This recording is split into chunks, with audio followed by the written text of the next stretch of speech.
Assalamualaikum warahmatullahi wabarakatuh. Selamat pagi anak-anakku semua ya. Bagaimana kabarnya hari ini? Semua dalam keadaan sehat? Ya, alhamdulillah ya. Kali ini Bapak akan menjelaskan tentang optimisme ya. Tentang optimisme. Apakah kalian pernah mendengar sebelumnya apa itu optimisme? Nah, kalau belum, mari kita bahas bersama-sama ya. Ya, ini sedikit gambaran tentang profil Bapak ya. Di sini Bapak sebagai guru BK di SMP Negeri 17 Balikpapan ya. Nah, pengertian optimis. Apa itu optimisme? Ya. Nah, kita simak sama-sama. Optimisme adalah sikap yang memandang segala sesuatu dari segi positif. Ini kata kuncinya ya. Sikap yang memandang segala sesuatu dari segi positif. Jadi optimis itu memandang segala sesuatu itu positif, apapun ya. Apapun permasalahannya, apapun yang dihadapi, dia tetap berpikir positif. Lanjut, sikap ini membuat seseorang tidak berlarut-larut dalam terpuruk atau gagal ya. Larut-larut terpuruk dalam kegagalan. Jadi ketika seseorang memiliki sikap optimisme, dia tidak akan pernah terpuruk, tidak akan pernah jauh meninggalkan sikap positif ya. Jadi ketika seseorang memiliki sifat optimis, dia akan selalu bangkit ketika dia gagal. Dia akan selalu mencoba ketika dia gagal ya. Gagal coba lagi, gagal coba lagi. Karena apa? Karena dia tadi memandang segala sesuatu dari segi positif. Ketika ada masalah, ketika ada problem atau rintangan yang dia hadapi, dia akan memandang segala sesuatu itu positif ya. Next. Langkah-langkah menuju optimis di sini adalah ya, apa saja langkah-langkahnya? Mari kita simak sama-sama. Nah, yang pertama, pasti berpikir positif ya. Pasti berpikir positif. Kenapa? Ini adalah kata kunci ya. Kalau kita tidak berpikir positif, kalau kita tidak berpikir positif, optimis itu tidak akan muncul atau tidak akan tumbuh ya. Yang kedua, bertemanlah dengan banyak orang yang selalu gembira. Kenapa? Kenapa kok kita berteman dengan seseorang itu akan tertular kepada kita? Ya, contohnya, ini hanya contoh ya. Ketika kita berteman dengan orang yang suka jual parfum, wangi-wangian, ya pasti kita akan tertular wangi-wangiannya ya.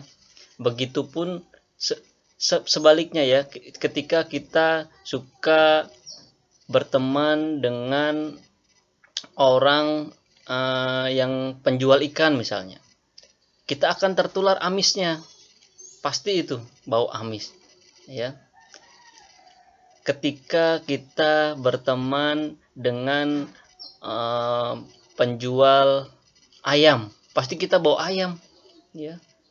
Tidak mungkin kita berteman dengan penjual ikan bau wangi. Ketika kita berteman dengan penjual ayam bau ikan, ya kan tidak mungkin ya. Itu ya. Jadi semuanya itu saling berkaitan. Bukan berarti penjual ikan, penjual ayam atau penjual minyak wangi itu tidak baik. Semua baik ya, apapun pekerjaannya ya. Yang saya maksud, berteman itu akan membawa kita kepada siapa kita berteman ya. Contoh, kita berteman dengan orang yang suka beribadah, yang rajin beribadah, selalu ke masjid bagi yang beragama Islam, selalu mengaji, pasti kita akan tertular ya. Begitupun ketika kita berteman dengan orang yang tidak pernah sholat, bagi yang beragama Islam ya, yang bagi yang non tidak pernah ibadah, pasti kita akan ikut-ikutan tertular ya. Jadi siapapun teman kita, itulah kita ya. Bukan berarti kita tidak boleh berteman. Kita boleh berteman dengan siapa saja, tapi kita harus tahu batasan-batasannya, ya. Jadi kata kuncinya berteman dengan banyak orang yang selalu gembira. Selalu gembira ini dia tidak mudah menyerah, tidak mudah sedih ketika ada masalah. Dia selalu tegar, selalu bangkit dalam menghadapi masalah tersebut, ya. Yang ketiga, bacalah buku tentang motivasi. Bacalah buku tentang motivasi. Apapun bukunya, ya. Yang penting tentang motivasi, ya. Boleh kata-kata mutiara, kalimat-kalimat yang positif, boleh, ya. Pokoknya baca-baca, jangan baca yang tidak penting, ya. Baca status, baca story, ya, baca Facebook yang tidak jelas, atau Twitter, atau lagi TikTok, ya. Sekarang lagi marak ini TikTok di mana-mana, banyak TikTok, bahkan sudah di luar nalar manusia, ya. Kita sering diperbudak oleh handphone, ya, bahaya. Next, bersikaplah menerima resiko. Yang keempat, ya. Yang keempat, bersikaplah menerima resiko. Kenapa bersikap menerima resiko? Karena apapun keadaannya, apapun hasilnya, kita harus siap, ya. Contoh, ketika kita ujian, kita bisa mengerjakan atau tidak, itu tergantung kita, ya. Yang penting kita sudah berusaha, berpikir positif, banyak belajar, berdoa, apapun hasilnya kita serahkan pada Yang Maha Kuasa, ya.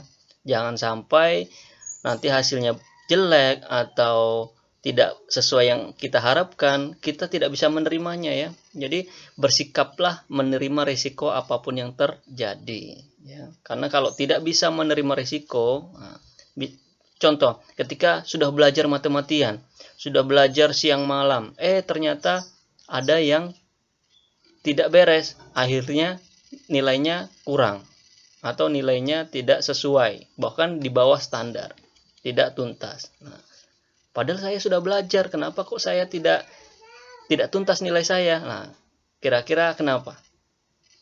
Ya, jangan menyalahkan keadaan, ya. Introspeksi diri, ya. Ini tadi bersikap menerima risiko. Oh, ternyata ada yang salah dengan diri saya. Oh, ternyata cara belajar saya salah. Contoh belajar yang salah, mungkin besok ulangan baru malamnya belajar. Itu tidak baik, ya. Jadi belajar itu setiap hari, biarpun hanya 5 menit, 10 menit, atau setengah jam, tidak apa-apa, yang penting setiap hari. Daripada besok ulangan, sekarang belajar, nah itu yang salah, ya. Dari pagi sampai malam belajar, besoknya ulangan. Akhirnya apa? Pusing, kepala pengap, penat, akhirnya blank. Ketika ujian tidak bisa mengerjakan, ya. Yang kelima, next, bertakwalah kepada Allah Subhanahu wa taala. Bertakwa kepada Allah Subhanahu wa taala, ya. Bagi yang beragama Islam, ya. Jadi kita sudah belajar. Yang tadi pertama berpikir positif, ya. Habis itu berteman dengan orang yang selalu bergembira, membaca buku tentang motivasi, bersiap menerima risiko, dan bertakwa kepada Tuhan Yang Maha Esa, ya. Jadi semua itu tidak ada gunanya kalau kita tidak bertakwa, ya. Artinya apa? Kita selalu mohon, selalu memuja kepada Allah Subhanahu wa taala, ya. Nah, itulah langkah-langkah menuju optimis. Next. Ya. Selanjutnya, manfaat memiliki sikap optimis. Apa sih manfaatnya? Nah, kita simak bersama-sama. Lebih panjang umur. Kenapa? Nah, kenapa kira-kira lebih panjang umur? Ya, karena orang yang suka memandang segala sesuatu dengan positif, itu pikirannya selalu tenang, ya. Jadi ketika ada masalah, dia selalu pikiran positif. Jadi pikirannya tenang. Beda dengan orang yang setiap ada masalah, setiap ada cobaan, rintangan, dia selalu mengeluh, kenapa kok cuma saya yang mendapatkan masalah ini, orang-orang kok tidak. Nah, orang lain itu kok enak hidupnya, tidak ada masalah, kok saya setiap hari kok ada masalah. Nah, itu yang salah, ya. Jadi orang yang memiliki sikap optimis, dia memandang segala sesuatu dari segi positif. Oh, ternyata Allah menguji saya. Kenapa kok menguji saya? Karena saya mampu untuk menghadapinya. Jadi pikirannya tenang. Jadi umurnya akan lebih panjang, ya. Yang kedua, lebih jarang terkena depresi. Pasti ya. Kalau orang selalu berpikiran positif, memandang segala sesuatu itu dengan positif, dia tidak akan mudah depresi. Beda sama yang dikit-dikit negatif, dikit-dikit kepikiran, dikit-dikit sudah pikirannya jelek. Nah, itu yang selalu membuat hati menjadi kotor. Akhirnya apa? Depresi. Antara keinginan dan pikiran tidak menyatu, ya. Yang ketiga, memiliki daya tahan tubuh yang lebih baik terhadap penyakit. Pasti ya, karena dia yakin. Contoh, pagi-pagi mau berangkat sekolah, ini ya sebelum pandemi ya. Pagi-pagi mau berangkat sekolah, hujan. Waduh, gimana ini?